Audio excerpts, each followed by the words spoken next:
On this week's episode of Murder We Spoke, we discuss crossbows and the pinnacle of 80s sweater fashion. All of that and much, much more on today's Murder We Spoke.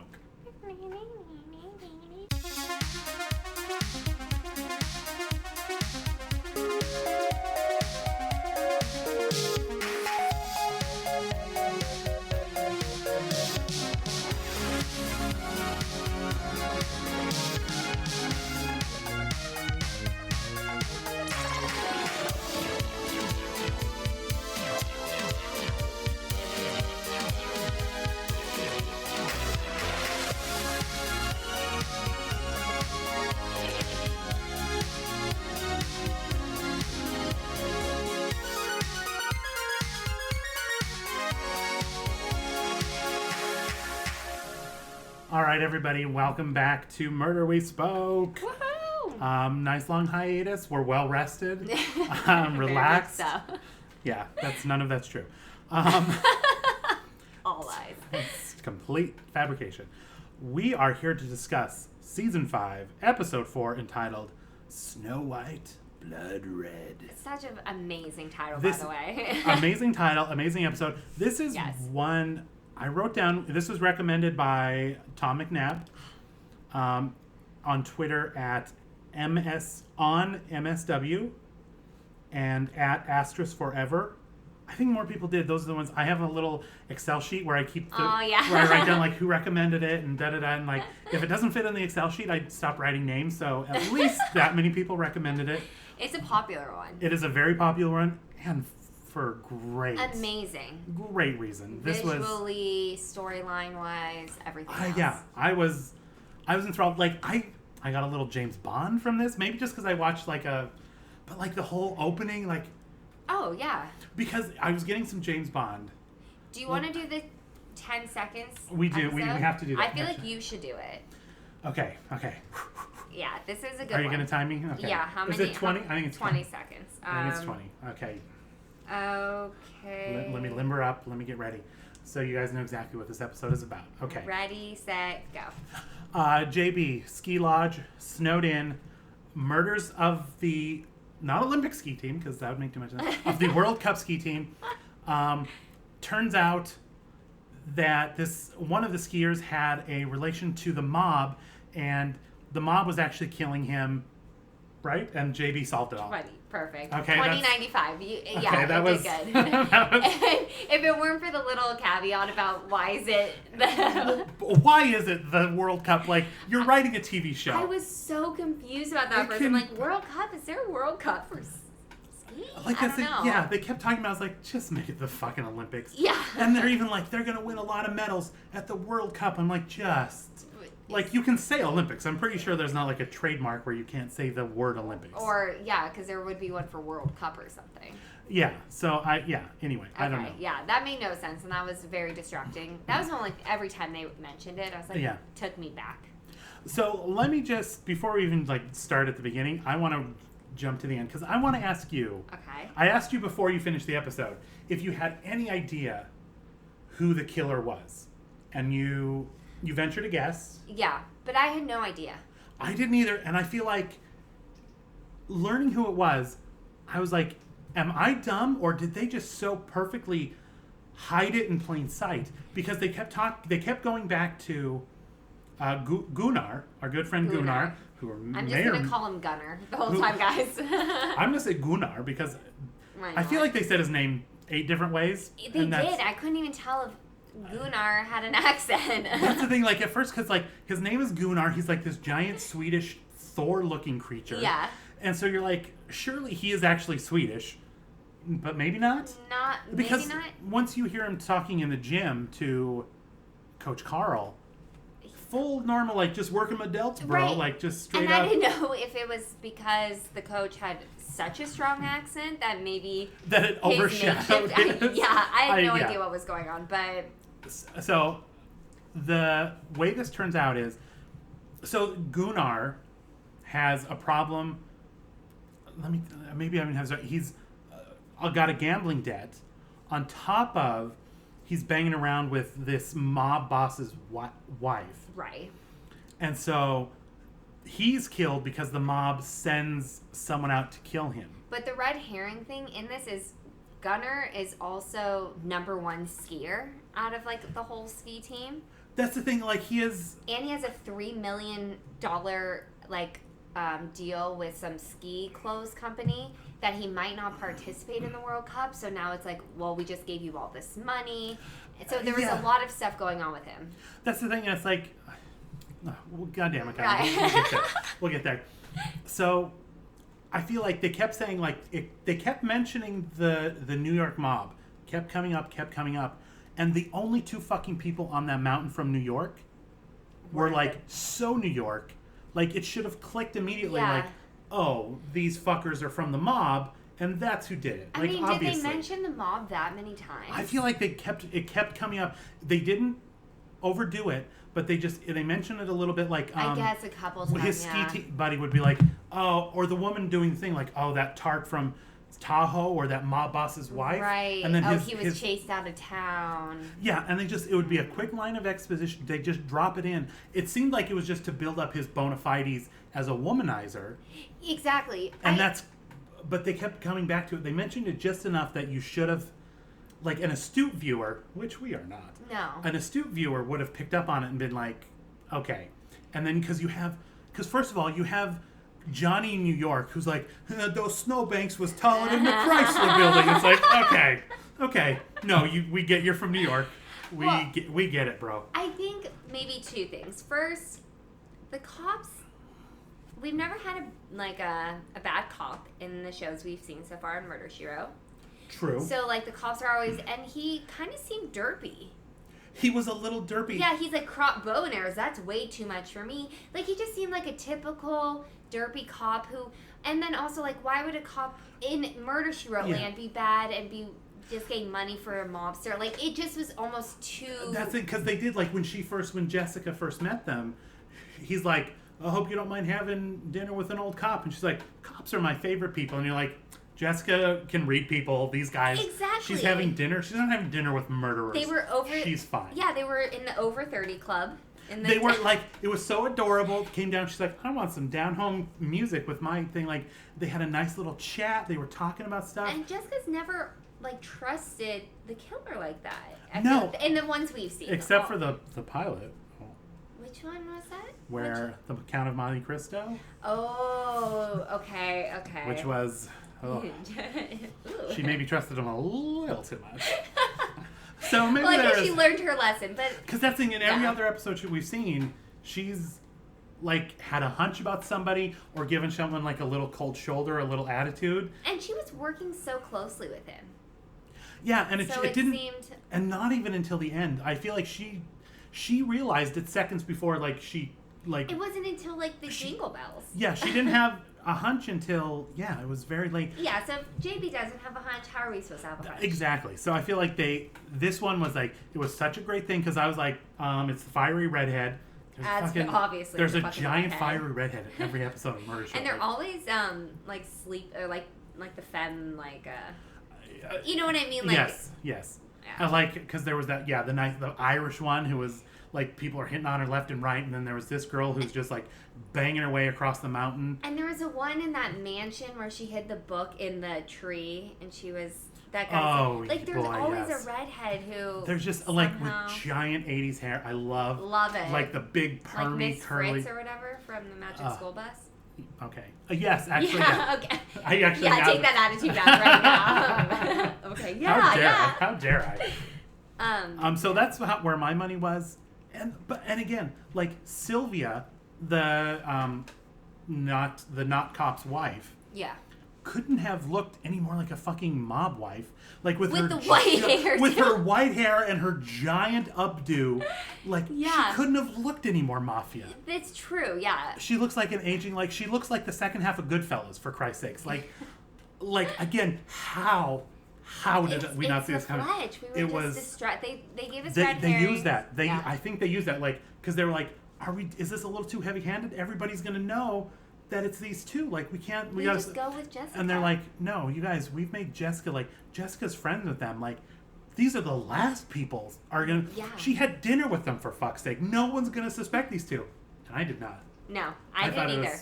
I just was going to say it was one of the skiers, the one who was like way too emotional about it. And I was like, he's putting on a show because clearly. Yes.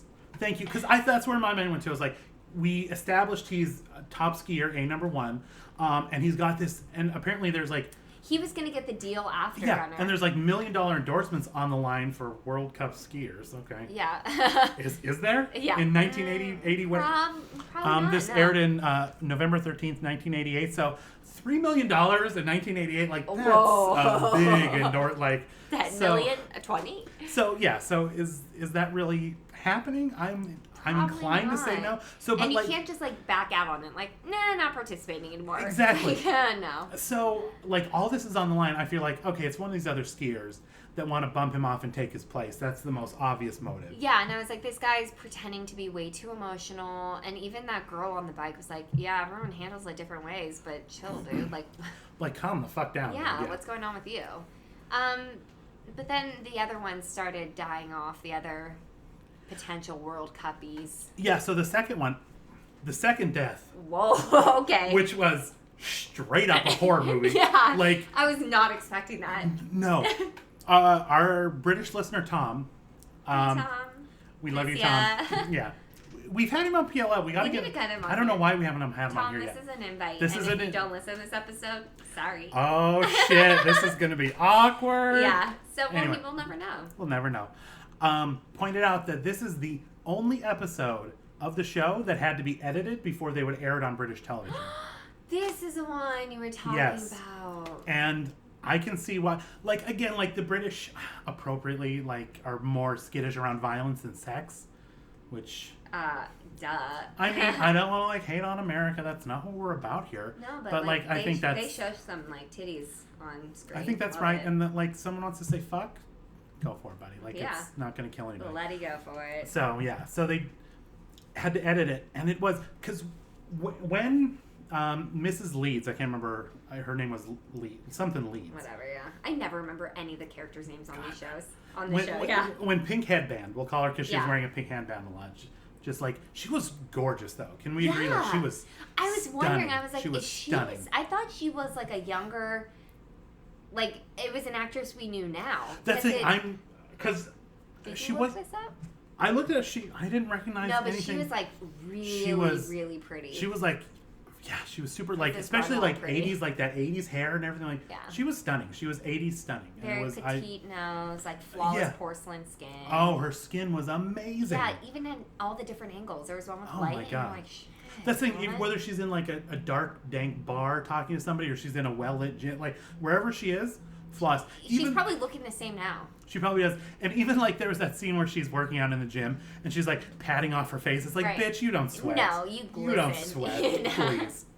Stop. Yeah, exactly. You're flawless. Especially with like 80s working out where it's like step aerobics and like slow, I love an 80s. I love an 80s. Yeah, too. they didn't really have to. And they had like a digital thing. Like, did you see that machine that was like on the floor that had like a digital monitor on it? Like, wow, it was so. Oh yes. It was so fabulous. It was so great. But she goes into the women's locker room. Yeah, she leaves. The episode... steamy. Okay, sorry. Yeah, I was going to say she leaves the episode of Murder, She Wrote and walks into a slasher movie.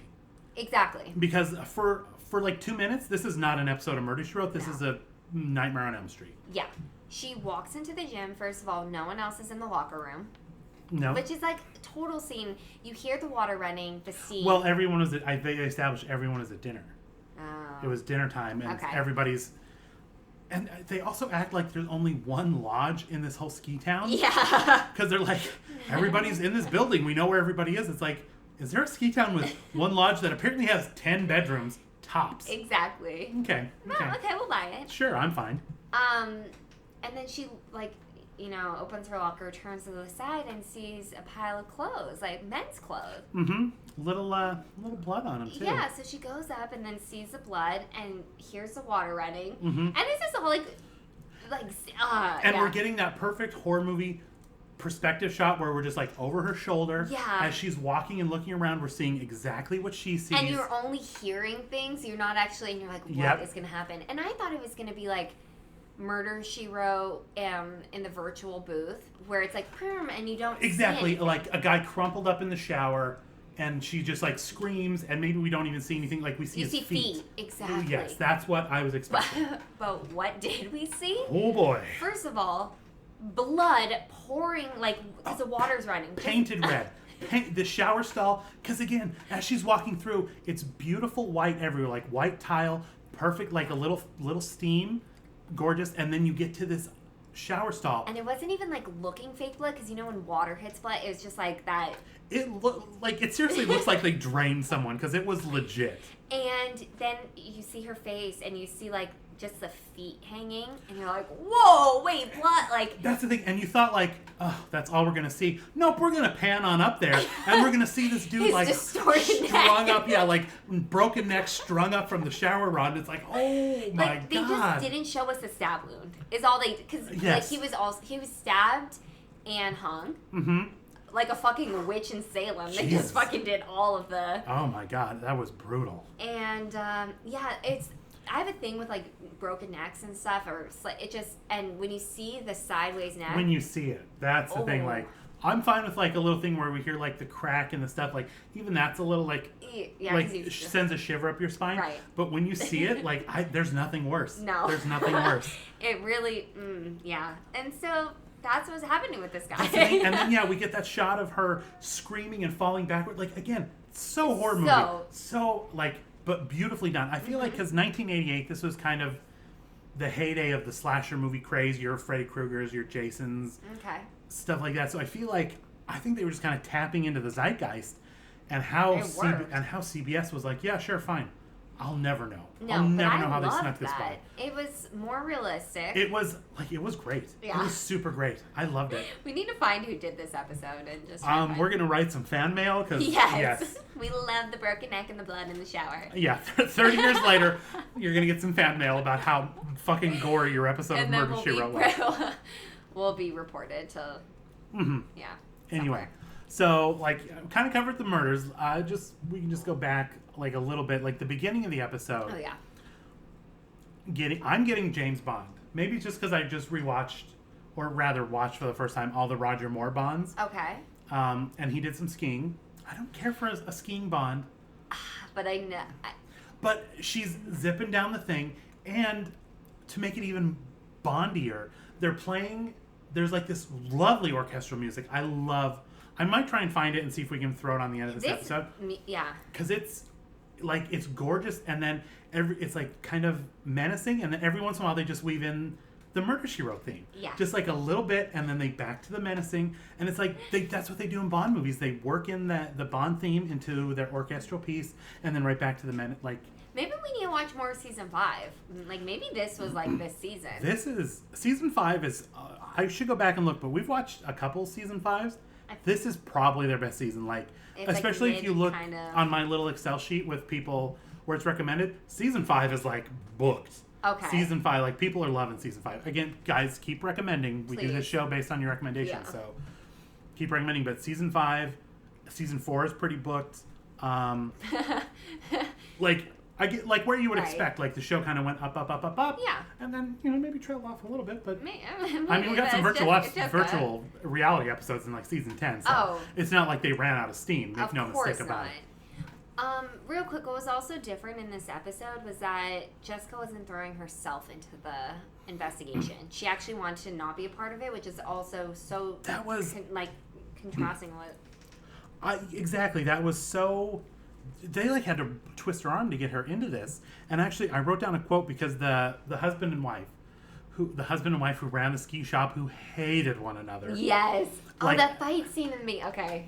And the first scene when we see the husband, he's got like his hair. Did you notice how weird his hair was blown out? Yeah. And it was like stringy and skiing downhill all day. Yeah. It's like, but he was a member of the ski team. But he broke his leg, so he just had to settle for opening the ski shop with his wife and putting a crossbow on the wall for some reason. That was another red herring, though, because they made it...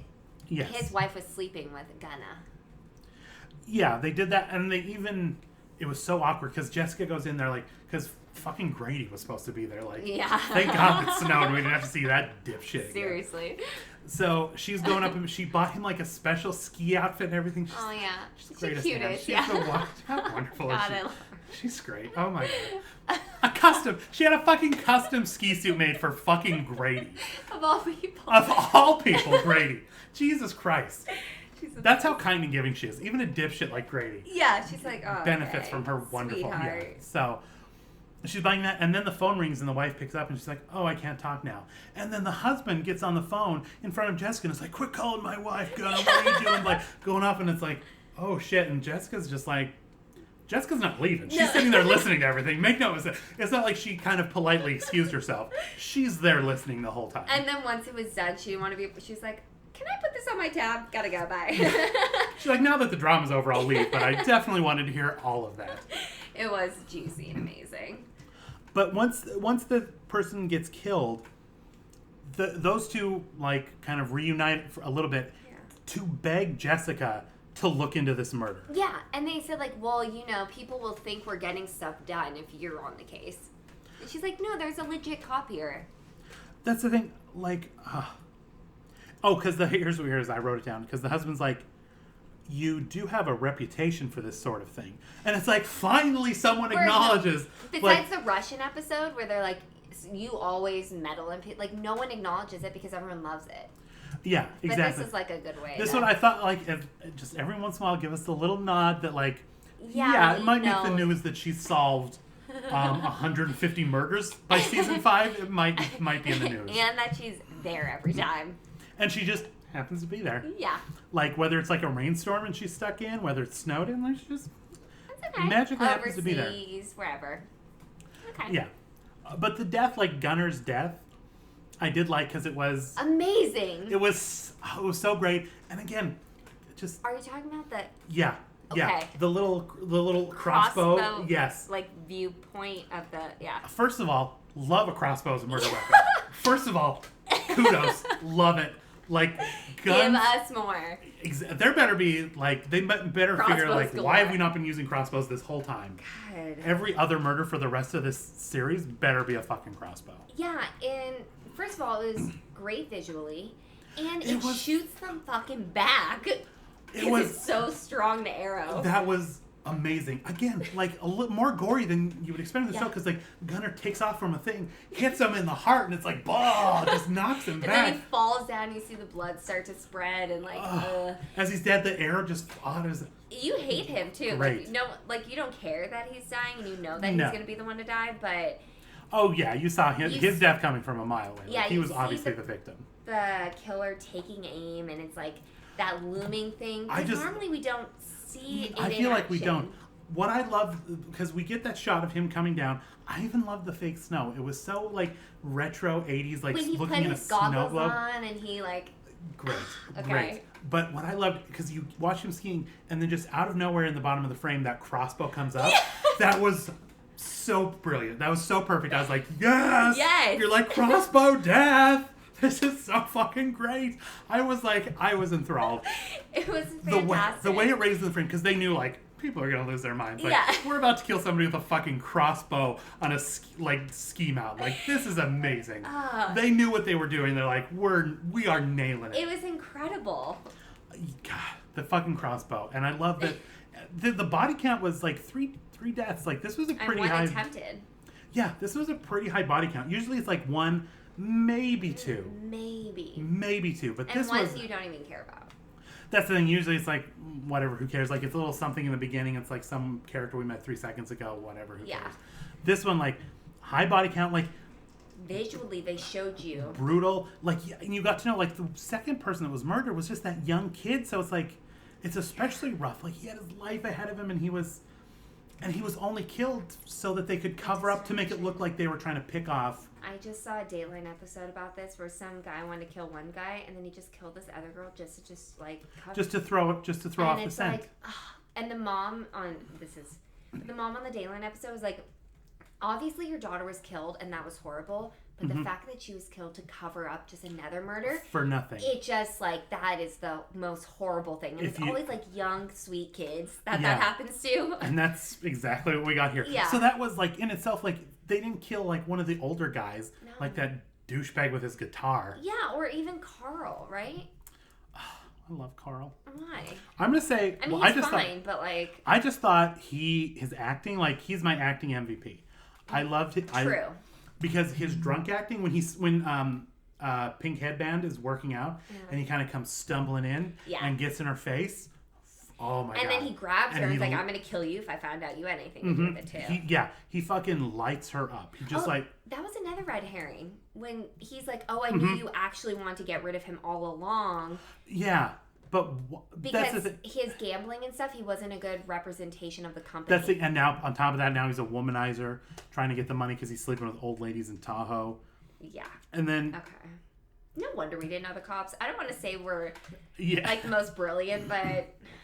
Like a lot of red herring, and just good red herrings because you thought like there wasn't like flimsy everything was really well balanced. Yeah, I loved this episode. And then when Carl gets in her face, I just loved in his great accent when he yells, "If you were a man, I would be killing you." Yeah, that was good. And that guy, you recently watched Kill Bill. Yeah. He was Reverend Harmony when they were getting married in Volume 2. He was the preacher in the opening scene of Volume 2. I was just telling Steven I have to watch that again. So. And that again, I thought he did such a good acting job here because his drunk acting was good. Like he got up that rage and was kind of grabbing her. Oh, it was good, yeah. I thought he was great. And then in Kill Bill, he's like this down-home Southern preacher. So it's like, this guy's got some fucking range. Yeah, no, I was just saying, range. Like, why wasn't it him? Because he's old. Yeah. Like, he had more life he lived. As opposed to this young, up-and-coming, fresh-faced skier. They used him at the end. They killed off poor Carl at the end. So he got what was coming to him anyway. True. This is a quick little spin-off into the sweaters on this episode. Because I think Carl might have been wearing my favorite sweater. Mm-hmm. The middle clasp, yes. Yeah. It was like a nice winter print with just like some metal clasps, which you never see. No. Loved it. I also, Jessica's wasn't a winter sweater. But I love the color combination and her maroon collar sticking out of it. It just looked comfy, but still Jessica's like a little chic, but... just chic enough. And it was like nice and long and baggy and looked super comfy and it was very appropriate for the mountain. Yeah, I was like, Jess gonna see... I want to steal all her looks. I don't know what that says about me, like try to copy, whatever. Someone who's in their mid-60s, but... Yeah, from the 80s, which is obviously known as such a important time in fashion, so... But there was one of the people who recommended was just like they recommended like almost purely on the Nordic knits, and it's like yes, because it was so cozy. It was watching it. I loved every scene in the ski lodge where like whether they were at dinner or whatever, like it was so like even though murders were happening a lot, you're like I bet I'd have fun there. Yeah, I could go there. And they had it's kind of the same vibe with when we really like the Irish bar one. They had the live music, and it was just like very warm and familiar. That's the thing, like even the band when they were going around and introducing the people and making the little bantery jokes. Yeah. It was so authentic and so great. I loved it. Yeah. And then another sweater I liked was the Miss Leeds when she was talking to the young kid about the deal. Her pink one with the stripy pink. That was gorgeous. Yes. And I feel like there was another one, a blue one. It was like traditional Christmas with there was like an antlery one. Yeah. Yes. They were just all killing it. Because there was even just like some standard like what do you call like the almost diamondy print? Yeah. What is that called? Whatever that's called. Oh, it starts with a C. Because the not cop, the mobster guy was wearing one of those, and then the gynecologist, which we'll have to get to him. The gynecologist was wearing one too. Yeah. And oh my god, the whiny gynecologist the whole time. Just like not wanting to do anything. But and so fun, like almost like, oh my god, I thought I was like. Just like, not like, again, and at the end of the episode, he's just like getting to go dig around in dead bodies. Jessica's got the coat from the final murder victim. She's just holding it. In a bag. And she's just got it in a plastic bag, toting it around this fucking mountain. Yeah. And the OB, like, what is it? He was like, at the end when he hands her the bullets, like, she's like, oh, can you see if they're from the same gun? It's like, first of all, he's A cop couldn't even tell you that. It's like a special forensic You need specialist. yeah, exactly. It's not something you can do by sight. Yeah. Naked eye cannot tell you if that's the same gun, Jessica. Yeah, but I just loved how like angsty he was the whole time. Like, oh God, like I don't want to be a part of this. Like I just want a vacation. I'm not skiing anymore. Yeah. I'm not. He's like, I need something a little less stressful than skiing. Knitting comes to mind, or crocheting. I thought that was a great line. Yeah, it was just like such a funny little. But yeah, that little guy like she's like trying to drag him in to like be their like little corner. And he's like, I'm just a gynecologist. I love that they made him a gyno, by the way. Yeah. This like weird bald dude, this nervous weird bald dude. I love it. It's like I like women every once in a while like, oh, I don't want him as a gynecologist. No. I do not. Well, I'm not spreading my legs for that fella. Not at all. I'll deal with my yeast infection on my own. Thank you very much. Oh, no, yeah. Basically, though. Basically. Let's see. Oh, and just since we already lost Gunnar, I just want to say, I just like to point out people that I recognize. Okay. But he has been in every sitcom. Like, if you watch sitcoms in the 90s, you saw him everywhere. Okay. Like, this was his heyday. And he was Little John in the Men in Tights movie. If you ever saw that. Never seen it, but I feel like with a name like that.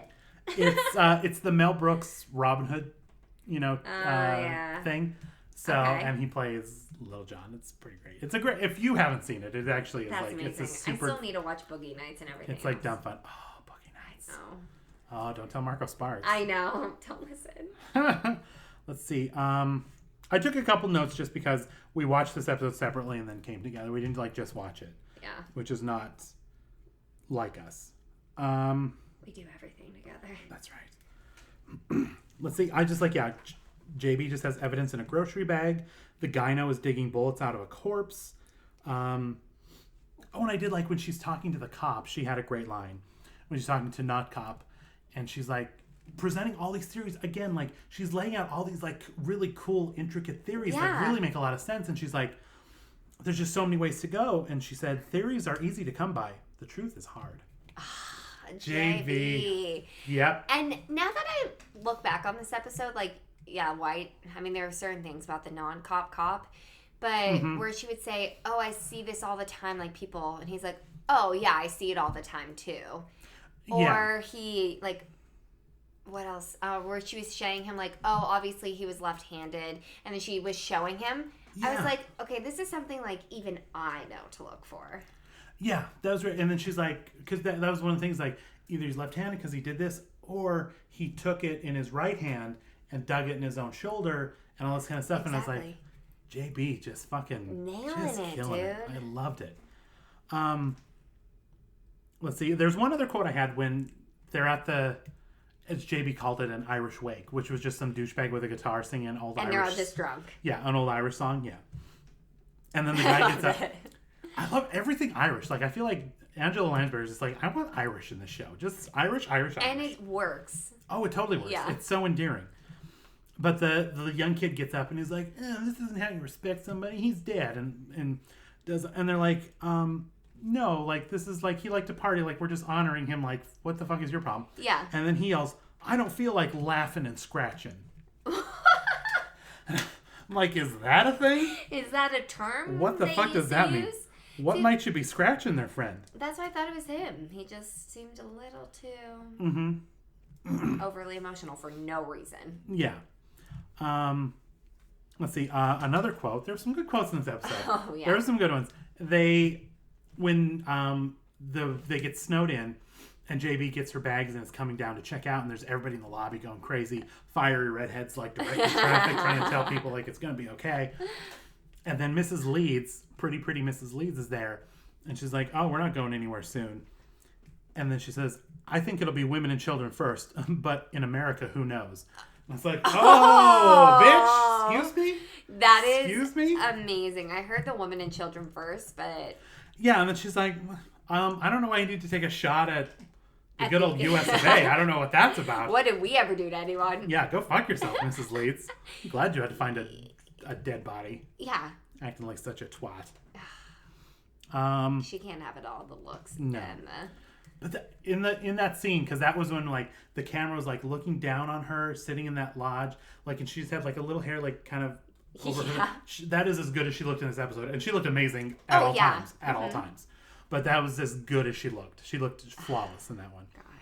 Let's see. I think that's all I got there. Oh, and there's just one little thing where they got a phone call.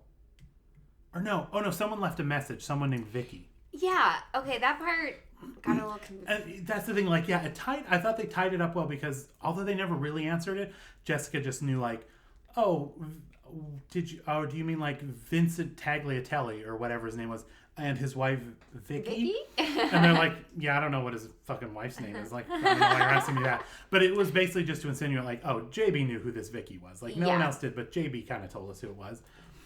But she saw the phone number and she's like 702. Oh, isn't that a New York area code? And it's like, JB, you do not know all the area codes. No, and I thought you said something like Nevada area code. Maybe it was Nevada. And I was like, even more so, would you not know somewhere across the country? Like, you live in Maine, like, okay, maybe you know a New York area code. But yeah, it was like Nevada. You don't associate with anyone in fucking Maine, you know? Get out of here. Yeah, please, like, you've ever been that far west, No JB way. Fletch. I don't believe it. Mm-mm. You go to Ireland and maybe you go to up in the mountain. Like, that's as far as you go. Yeah, no.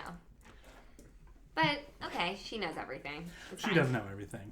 But yeah, we covered the end of it. Like, that's like all the notes I took. It was just so like we were all over the place, but this was. I mean, this was great. We didn't talk about like how the last guy died. Oh, that's true. Poor Carl. Poor Carl. My MVP, Coach Carl. Was another cover. I forgot it was him that died. It was another cover-up. Mm-hmm. Because they lured. I can't even remember how they lured. So JB out to the. JB gets a call from the cop's wife, and she's like, "Jessica, he just got a call in the middle of the night. Yes. They didn't say why, but they told him to meet him here." And Jessica hears like some jingling in the background, which I didn't even pay attention to. But I didn't even hear. Oh, that's the thing. Like, of course, Eli or JB heard it. Like, I didn't even. Because when she just like put it off in her memory. Like, that's the thing. When she like took the coat off and she jingled and she got that JB look of I've just solved everything. I had no idea. I was like, what just happened? I don't remember Jingle Bells at all. No. And I thought there was one missing. And I was like, oh, that's what I thought. Like, oh, did she see Jingle Bells in somebody's room? Like, I was so lost. Again, this show was so far ahead of me. It really is. It didn't matter. God. And they, so then she sees the cop there. And he's like, oh, I got a call. Like, she's like, well, why would you just meet someone out here? Mm-hmm. And then see the crossbow again. Mm-hmm. They get shot at.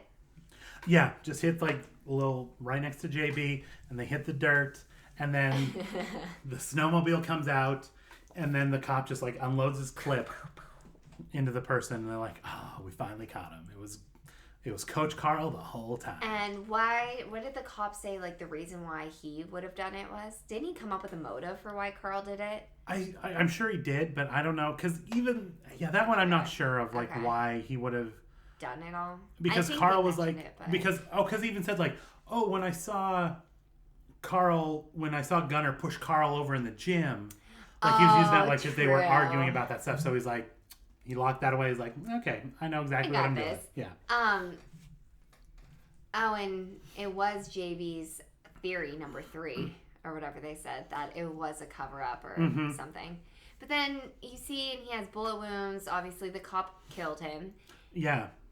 And they find a crossbow right there too. Yeah. Come on. But Jessica's not really believing it. It's not all sitting well with Jessica. It's a little not quite wrapped up as nicely as it usually is. Yeah, so she has the gyno in the lodge do an autopsy. Just go to where they're keeping the bodies and be like, hey, gynecologist, can I come in and dig around a little bit? And then do you have a spare Ziploc bag for the 2 bullet fragments? Oh yeah, P.S. I am going to take evidence. If I find evidence, I am going to take it. That's not a problem. And then I'm just, no chain of custody, just bring it straight to JB. Just straight to holding it with the bloody jacket. He's like, no, she's got the rest of the evidence. I'm just going to find more and bring it to her. That's totally cool, right? Right? Okay, yeah, cool. I don't see why not. And then... Because the cop, like, the very next morning, like, up and out the door, couldn't get out of there quick enough, and JB thought it was a little weird that he wouldn't stick around to answer some questions. Yeah, why wouldn't he do that? It's a little weird. He's a cop. He knows how this is going to pan out, so it's a little weird. So she sees, and then they look at the coat, and basically there's 2 bullet wounds. Only one had blood stain, and a corpse doesn't bleed when you shoot it. Mm-hmm. Not like, so the first Not like a, yeah. And then the wife had been in the barn to lure Jessica there with the... And then shoot at him with the crossbow. To make and there it was look the like... bells in there. Because that's where she called from, because the phone was right. There's a phone in the barn. How did they prop him up on the snowmobile and just have him go? I don't know. Because he didn't fall until he got shot. That's the thing. Like, I guess like rigor mortis had set in. I don't... It was weird. Like he... right. If you've seen The Revenant, maybe that's how. No spoilers. No, but, no. Okay. Anyway. I think it's that. Oh, there was one scene where Jessica went looking to Gunner's hotel room because they kept showing that lighter, that Puma shape, like gold Puma lighter. Like, is that no? Because when they showed her, like they zoom in on it to show fiery redhead lighting a cigarette, and I'm like, remember that? That's coming back. And then it came back right away and turned out to be nothing. And I'm like, God damn it! Every time I think like, oh, I'm learning how this show works. I'm catching on to things. No. And where did she get the room key? Because I kept seeing her holding the 301. I was like, where did she find that? I think one of the evidence jackets. Oh, probably. Yes, she dug it out of fucking Gunner's jacket. That's how she got it. She's just fucking stealing evidence left and right. She's just holding it like, ding, ding, like. And that's the thing. Doesn't, get, the cop to come with her. She's like, I'll just go up there by myself. God damn it. Just Jessica, God. Fucking detectiving up and down. Too good. And again, Jessica solved it. This one didn't have, the typical, or that I saw, the ending, ha, ha, ha, it was kind of just like a end. It was just we gotta... There's no, laugh out or anything. Still frame, her eyes rolled back, This was, wives were cheating on husbands, that guy in the hotel room when he wanted the lighter back, straight up threat. Don't make me take it from you. It's a fucking lighter, dude. And she's don't want to seem like a guilty and she was just super cool, no, yeah, I wouldn't dream of it. If you wanted that, okay, here you go, sorry. Have it, please, don't bother me. So, a lot of drama. It was great. And actually, this episode, I was reading, interviews with Angie Lanz about season 5. Oh, okay. And she was talking about she almost left the show in season 5 because her contract was up. And she was like, as Jessica, I love Jessica, but she listens to people and she questions people, but she's never in on the drama. The guest stars are the ones who lose a loved one or who are hiding a murder and all this stuff. She's like, very she's just like, I'm just kind of there. So she's like, love Jessica, but it's just not any kind of acting challenge. There's no drama for Jessica. It's it's for everybody else. Sense. And she's like, I'm still young. I'm on a top show. I've got options here. Maybe, it might be time to wrap up Murder, She Wrote, call it a day. And plus CBS, because it was so consistent, there was no problems on the show. It was just this old lady, they do the thing, everybody's professionals. It was not, so CBS, kind of gave it short shrift, and she was like, for all we do for the network, we don't really get a lot in return. Yeah. So she's like, yeah, maybe I'll go. And other networks were showing interest, because she had a production company at that point. And you and your production company move on over to the NBC lot. We'll do whatever the fuck you want, baby. You cash your checks. That's all you gotta do. And so CBS finally came. The head of CBS went to her trailer, gushed at her, and she even said and they offer me some money, and she's like, and obviously it was enough that I didn't turn it down. So they just backed the Brinks truck up to JB Fletch as they shovels. should. Yes. Yeah, and just shoveled it in. And they're like, tell us when to stop. Good. Yeah, exactly. She's a legit role model businesswoman. She is that's the thing. She's I'm unappreciated. They're treating the show just because it's not one of the young hip shows. It's just this little old lady doing it for herself. She's like, if you're not going to appreciate me, I'll bounce. I will bounce. Clearly, there's still work for her. Exactly. That's the thing, and especially season 5, the fucking pinnacle of murder. This week after 30 years later, we're still right. 30 years later, we can't get over how good this episode was. Legit, CBS guys. Forever doubting. Yeah. So I thought that was that's great. That's some good inside knowledge. I thought that was great. Other than that, let me see. Oh, we got a game. Oh my God. How did I almost forget about our game? Before we play our super fun game, let me just do a couple quick things. Joel B. New. Do you remember the guy he's doing an EP? Yes. Yes. Okay. So anybody, if this is your first episode, he's doing an EP of 5 songs based on novel titles written by J.B. Fletcher. And people got to vote on them. And I think you guys turned out and voted very well. because the ones I wanted got voted for, so not too much. So the first one, The Corpse Dance at Midnight, it has been released. So his website is Joel, the letter B, N-E-W, joelbnew.com. It's on YouTube, but I'm sure you can find it right through his website. So go there, watch the first one. The second one will be premiering in February. Ooh. So be sure to go check that out. You guys voted for it, so you got to hear. The first one's great. How awesome! It's a song about the corpse dance at midnight. It's fucking fantastic. Yeah. So go listen to that. It's really great. Let's see. And as far as us, like, we are gonna get on a normal schedule, you guys. Like, we're gonna once a month. We're not gonna overexert ourselves. Like, PLL's on, so we can't We were hibernating during winter. Yeah, we can't get too crazy. We're just your humble servants. But we're here. But we're here. We're gonna do a promise once a month. I'm thinking maybe the first Friday of every month or something along those lines. But we're gonna get a nice regular schedule where you guys can count on us, and we're not gonna hibernate for months at a time. Promise. Yeah. Promise. Pinky promise. What else? Oh, we do. We are going to get a Cafe Press store. We'll put a link on our website and everything. They just said our logo is infringing on Angela Lansbury copyright or whatever bullshit. Sorry, the hand drawing is so fucking incredible. Sorry, it's so great. Not just any old white woman. Jealous motherfuckers. Oh god. Jealous motherfuckers. Let's see. Follow us at Murder We Spoke on Twitter. Recommend stuff. Again, you guys we do this based on your recommendations. So once the recommendations stop, the show stops. We'll die. Oh, that's a threat. I just threatened you guys. We'll die and the shows are. So yeah, so go do that. And if you guys like the show, you can go to prettylittlepodcasters.com. There's a donate button. And again, once we get the Cafe Press store up too, that'll be the thing. Right.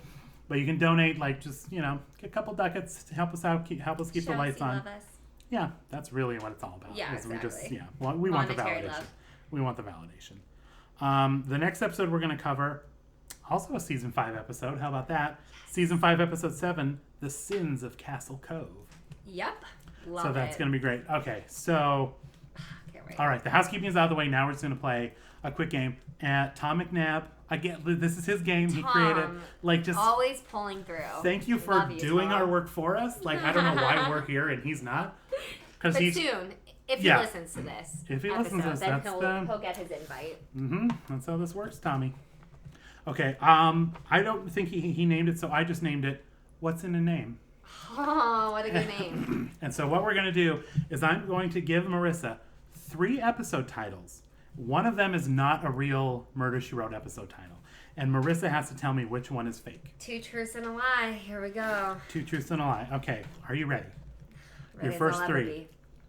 My first 3? Your first 3 titles. Okay. Okay. Well, yeah. Okay. I was like, what? What's happening? No, sorry. It's like, what? Did I do something wrong already? No. Okay. Which of these is not an actual Murder, She Wrote title? Murder to a Jazz Beat, Murder in a Minor Key, Murder's High Pitch. Okay, fuck, because they're all very similar too. Can you repeat them one more time? Yes, of course. Murder to a Jazz Beat, Murder in a Minor Key, Murder's High Pitch.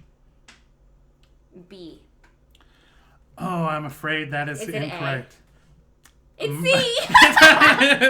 That's the thing. As I was doing this, I was like, they're way too close. Because I wanted to keep a theme murder. Maybe I'll try. No, you did incredible. Okay, so I think I did good.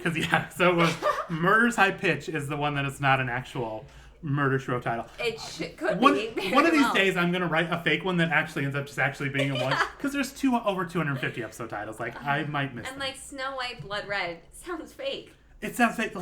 Murder to a Jazz Beat sounds fake. Sounds fake. Okay. Get ready for some. Okay. Next one. Which of these is not an actual Murder, She Wrote title? Tainted Lady, Grim Lady, Deadly Lady. Tainted Lady, Grim Lady, Deadly Lady. These are all great. This is fantastic. I love this game. I'm so in love with this game already. It's awesome. It's so good. I'm going to say A? B? No. Tainted Lady. It's Grim Lady. It is B. Okay. But it is, yeah. So For some Deadly reason, I was Lady and like, Tainted Lady. Tainted Lady almost sounded like a taint. Like Tainted sounded gross. Like that's the one I would have guessed. Yeah, I was like, that's why I was like, nasty. it can't be. And then like Deadly Lady, I was like, it's a little generic. I was like, that's the one I thought, but Grim Lady is the fake one. Okay. All right. Which of these is not an actual Murder, She Wrote title? Deadly Assets, Deadly Bidding, Deadly Farewell. Fuck. I was like, it's not. Okay, I know it's not B. Deadly Bidding is an episode title. You're correct about Okay. that. Okay. So it's either repeat A and C for me one more time. Deadly Assets or Deadly Farewell. Deadly Assets is fake. Deadly Assets is real. Oh! Deadly Farewell is such a good one. That is a great one. I'm kind of proud. I'm like, oh shit. There probably is an episode title called that because that's a great one. God, that Ben. Are you like a title writer? I think I might be. Might have missed my call. Okay, we got two more. Let's see. Which of these is not an actual Murder, She Wrote title? Okay. Glorious Might, We're Off to Kill the Wizard, or Town Father? These ones, there's not a theme on this one. I just like took like a bunch of random. I was like, some of them are super random, so I'm just gonna throw random shit. C. Town Father is an episode. No, that's such a boring name. Okay. Yeah, right. Read the first two again. Glorious Might, or We're Off to Kill the Wizard. Is it A? It is A. Glorious Might is not. Okay, because B was like a red herring right there. That's the thing. Like that's a little too crazy to not be a title somehow. That one had to be right. Glorious Might. I was like two random words together. That's why Deadly Fall. I was like that. Glorious Might. Maybe that sounds like a. Okay. And like last one, and these might be my favorite three. These are so good. Okay. Which of these is not an actual Murder, She Wrote title? Northern Exposure, Double Exposure, Overexposure. My instinct is A, but is that actual title? That is an actual title. No! I'm afraid that is an actual Murder, She Wrote title. I thought I'd be better at this game than the other games, and I still suck. It's... Okay, what were the B and C? Double Exposure and Overexposure. C. Overexposure is fake. Double Exposure probably has to do with like a film they find and photograph, whatever. But this one, this was good, right? Okay, This well, is if you give me two of them, sometimes I guess the one. I think what we're going to end up doing, maybe next time we'll do which one is the real Murder, She Wrote title, and we'll have two fake ones and a real one. That will still be different. Yeah, but and that's we can mix it up good. a little bit, but wow, that super was fun. Really fun. I love that game. Tom? God, it reminds you of all the good, because we separate them, so every time I hear a new one, I'm like, oh, that's funny. Yeah, but hearing them all together like that was a real treat. It's great. So, Tom, this game will be coming back over and over again. Exactly. Super fun. So, thank you for that. Maybe we'll have you play it when you come on. Yes. That'd be fun. Okay. One more thing, guys. Leave us a great review. Yeah, please. Because we're your friends. We love you too. Yeah. We love you one. We'd really, tell us if you have a podcast. We'll leave a great review for you. Yeah. We'd do that. Of course. We're ride or die. Yeah. Hello. We'd JB Fletch it up for you.